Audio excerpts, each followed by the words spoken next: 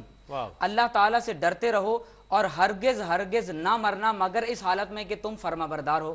تو مفسرین کہتے ہیں کہ انسانوں کو اپنی موت کے بارے میں عمومی طور پر یقینی علم نہیں ہوتا کہ کس شخص نے کہاں کب اور کیسے مرنا ہے، الا یہ کہ اللہ تعالیٰ خود کسی کو آگاہ فرما دے۔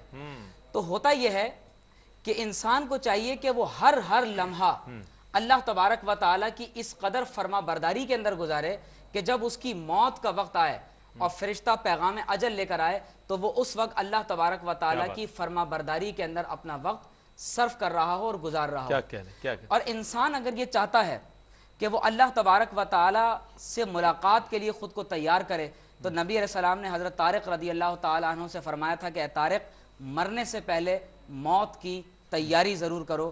اور یہی جو ہے وہ آج کی ہماری خاص اس نشست کا پیغام ہے کہ جب موت کا تذکرہ بار بار کیا جاتا ہے، موت کے وقت انسان پر کیا کیفیت طاری ہوتی ہے، اور قرآن نے خود کہا کہ موت کی سکرات ہیں، موت کی سختیاں ہیں، اور حضور علیہ السلام خود امت کی تعلیم کے لیے اپنے آخری مرض وفات کے اندر اپنے دست مبارک اپنے چہرے مبارک پر پھیر رہے تھے اور اللہ تبارک و تعالیٰ سے سکرات الموت سے پناہ چاہ رہے تھے۔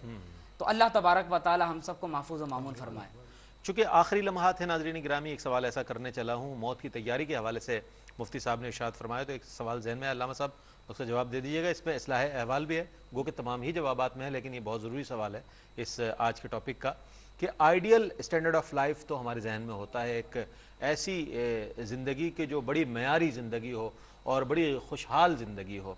آئیڈیل موت کا تصور کیسا ہونا چاہیے ایک مومن کے دل میں کہ مجھے موت آئے تو ایسی آئے کہ یعنی کہ میرے اعمال ایسے ہوں کہ جب موت آئے تو اس کے بعد کی دنیا میں جب مجھے جانا ہے تو وہاں پہ بھی مجھے کامیابی حاصل ہو۔ دیکھیے جی مصطفیٰ جو قرآن مجید فرقان حمید کی آیت طیبہ پڑھی ہیں اس میں یہی فرمایا کہ وَلَا تَمُوتُنَّ إِلَّا وَأَنْتُمْ مُسْلِمُونَ توفنا مع الابرار، کہ خدایا ہمیں ان لوگوں کے ساتھ موت عطا فرمانا اور ایسی موت عطا فرمانا کہ جو تیرے نیک بندے ہیں۔ اور پھر یہ جو صحابہ کرام کی اور ان سب حضرات کی موت کی تمنا ہے کہ شہادت کے اندر موت ہو، انسان اللہ تبارک و تعالیٰ سے اس حال میں ملاقات کرے کہ انسان خود بھی خوش ہو اور اللہ تبارک و تعالیٰ کا کرم ہو۔ اس میں بنیادی چیز یہ ہے کہ ہر شخص یہ جانتا ہے کہ جانا ہے، ہمیں اس سے پہلے تیاری کر۔ صوفیاء کرام کا بنیادی کیا ہوتا ہے؟ موتو قبل ان تموت، موت سے پہلے اپنے آپ کو مار دو، اپنے موت کی تیاری کرو، اپنے نفس کو تم مارو، یہ بنیادی چیز ہوتی ہے۔ ہم عام جو لوگ ہوتے ہیں ہم کہتے ہیں کہ ہاں ہم توبہ بھی کر لیں گے، نیک اعمال بھی کر لیں گے۔ قرآن کہتا ہے نہیں موت کا کچھ پتہ نہیں، وَلَيْسَتِ التَّوْبَةُ لِلَّذِينَ يَعْمَلُونَ السَّيِّئَاتِ حَتَّى إِذَا جَاءَ أَحَدَهُمُ الْمَوْتُ قَالَ إِنِّي تُبْتُ الْآنَ۔ فرمایا موت کا جب غرغرہ آ جائے اور نزا کی کیفیت تو اس وقت انسان کہے کہ اب میں توبہ کرتا ہوں، فرمایا وہ توبہ قبول نہیں ہوگی۔ زندگی بھر انسان اللہ نے عطا فرمایا خرچ نہیں کرتا ہے، حَتَّى إِذَا جَاءَ أَحَدَهُمُ الْمَوْتُ، پھر انسان کہتا ہے کہ ایک موقع مل جائے، اے خدایا مجھے وقت دے دے تو مجھ پر کرم فرما دے۔ وَأَنفِقُوا مِمَّا رَزَقْنَاكُم مِّن قَبْلِ أَن يَأْتِيَ أَحَدَهُمُ الْمَوْتُ فَيَقُولَ رَبِّ لَوْلَا أَخَّرْتَنِي إِلَىٰ أَجَلٍ قَرِيبٍ فَأَصَّدَّقَ وَأَكُن مِّنَ الصَّالِحِينَ، نیکیاں کروں گا، خدایا موقع دے دے۔ اللہ تعالیٰ فرماتا ہے نہیں، وَلَن يُؤَخِّرَ اللَّهُ نَفْسًا إِذَا جَاءَ أَجَلُهَا، فرمایا زندگی بھر موقع عطا فرمایا۔ تو بنیادی چیز یہ ہے کہ انسان ہر گھڑی کو، ہر لمحے کو، جیسے میں نے ابتدا میں ذکر کیا کہ انسان جب سوتا ہے تو کبھی کبھی سوتے ہوئے پھر جاگتا نہیں ہے، اسی سوتے ہوئے موت آ جاتی ہے۔ تو ہر رات سونے سے پہلے انسان اللہ کی بارگاہ میں توبہ کرے، اللہ کی بارگاہ کے اندر یہی التجا کرے کہ خدایا میرے گناہوں کو معاف فرما دے، نہ جانے میں صبح اٹھ سکوں نہ اٹھ سکوں، اٹھ جائے تو کہے الحمدللہ بہت شکریہ علامہ صاحب، احیانا بعد ما اماتنا والیہ النشور۔ بہت شکریہ آپ کا علامہ صاحب، آپ تشریف لائے، بہت خوبصورت آپ نے انداز میں گفتگو فرمائی۔ ڈاکٹر صاحب آپ کی آمد کا بہت شکریہ، مفتی صاحب آپ کی آمد کا شکریہ۔ سونے والے رب کو سجدہ کر کے سو، جیسے کہ علامہ صاحب نے فرمایا اسی کو میں شعر کی صورت میں پیش کر رہا ہوں۔ سونے والے رب کو سجدہ کر کے سو، کیا خبر اٹھے نہ اٹھے صبح کو۔ تو یہ ایک مومن کے ایک دل میں یہ بات ہونی چاہیے۔ دوران پروگرام میں ایک سوال یہ آیا کہ معین ہے، جب متعین ہے وقت تو پوشیدہ کیوں رکھا گیا، مخفی کیوں رکھا گیا؟ بالفرض محال اگر یہ بات ہم پر آشکار ہو جاتی کہ ہمیں کتنا جینا ہے، کتنی ہمیں مہلت دی گئی ہے، کتنی ہماری زندگی ہے، تو ممکن ہے ہم اس کو بہت ہی بے رغبتی کے ساتھ گزار دیتے اور دنیاوی امور میں بہت زیادہ مشغول ہو جاتے. لیکن اہل ایمان کی زندگی وہ زندگی ہے کہ جس میں وہ یہ سمجھتا ہے کہ میرا یہی لمحہ آخری لمحہ ہے, یہی مجھے توبہ کر لینی چاہیے, یہ جو میں نماز پڑھ رہا ہوں ممکن ہے یہی میری آخری نماز ہو, یہ جو عمل صالحہ کر رہا ہوں ممکن ہے یہی میری زندگی کا اختتام ہو جائے اور تمام نعمتوں کا انقطاع ہو جائے. تو اس حوالے سے مومن کو الرٹ رہنے کے لیے اس بات کو مخفی رکھا گیا ہے کہ وہ اپنے تمام امور کو بہتر طور پر انجام دے اور آخرت کی فکر کرتا رہے. اللہ تعالی ہمیں بھی ایمان کی موت عطا فرمائے اور اعمال صالحہ کے ساتھ ہمیں موت عطا فرمائے, اور نبی کریم علیہ الصلوۃ والسلام پر درود و سلام پڑھتے ہوئے ہمیں موت عطا فرمائے. اس دعا کے ساتھ ہم آپ سے اجازت چاہتے ہیں. انشاءاللہ پیر کو آپ کی خدمت میں ایک بار پھر حاضر ہوں گے. ایک بار پھر میں شکریہ ادا کروں گا تینوں حضرات کی تشریف آوری کا. اپنے میزبان محمد رئیس احمد کو اجازت دیجیے. اللہ حافظ.